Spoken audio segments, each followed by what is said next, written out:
For advertisement, call 8125893028. Our Gmail maxtvtelugu@gmail.com. Max TV ప్రేక్షకులకు నమస్కారం. నేను మీ శ్రావ్య. ప్రస్తుతం మనతో పాటు ఉన్నారు ప్రముఖ జ్యోతిష్య పండితులు కోయిదర శ్రీనివాసరాజు గారు. మరి గురుగారితో మాట్లాడి అనేక సందేహాలు ఈ రోజు వీడియోలో తెలుసుకుందాం. నమస్కారం గురుగారు. ఓం నమః శివాయ.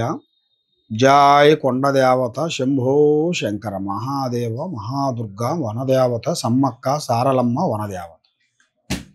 ప్రజలందరికీ నమస్కారం. చెప్పమ్మా గురుగారు, ఈ క్రోధినామ సంవత్సరంలో తులారాశి వాళ్ళకి ఈ వారంలో ఎలా ఉండబోతుంది గురుగారు? అమ్మ, తులరాశి వాళ్ళకి వాళ్ళ గత 9 సంవత్సరాల నుంచి వాళ్ళ పడ్డ బాధలు, వాళ్ళ పడ్డ కష్టాలు తొలగిపోయే రోజులు దగ్గరికి వచ్చేసాయి. ఈ 9 సంవత్సరాలు వాళ్ళ పడ్డ కష్టాలు, వాళ్ళ పడ్డ నరకం, వాళ్ళ పడ్డ విధానాలు తొలగి వాళ్ళకంటూ ఒక మంచి రోజు అనేది రాబోతుంది. ఆ రోజు వచ్చేది మనం కొన్ని గ్రహించాలి. దరిద్ర టైము మనిషికి 24 అవర్స్ మన చుట్టూ తిరుగుతుంటుంది, వైఫై లెక్క. అదృష్ట గడియ ఒక్క సెకండ్లోనే వస్తుంది. ఆ అదృష్ట గడియ ఒక్క సెకండ్ వచ్చినప్పుడే మనం దాన్ని మేలుకోవాలి.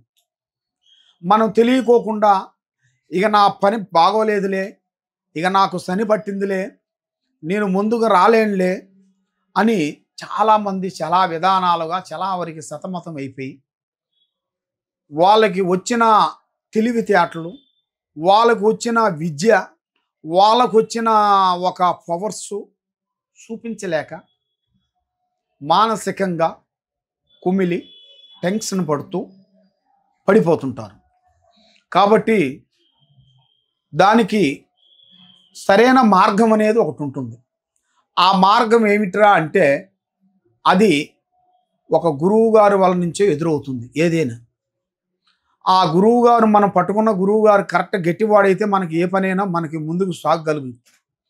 మన ఆ గురువు గారిని, గట్టి గురువు గారిని మనం పట్టుకొని మనం ఒకసారికి 2 సార్లకి 3 సార్లకి 4 సార్లకి 5 సార్లకైనా కూడా మనం దాన్ని తప్పించి కష్టపడి దాని గురించి పోరాటం చేసి ముందు అడుగు వేస్తే తప్పకుండా మనకి శుభ ఫలితాలు అనేది కనబడుతున్నాయి.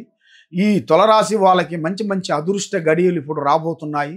కాబట్టి ఎన్నో రోజులు ఉండాల్సిన కొన్ని రుణ బాధలు అంటే అప్పులు తీరే రోజులు వచ్చేసినాయి.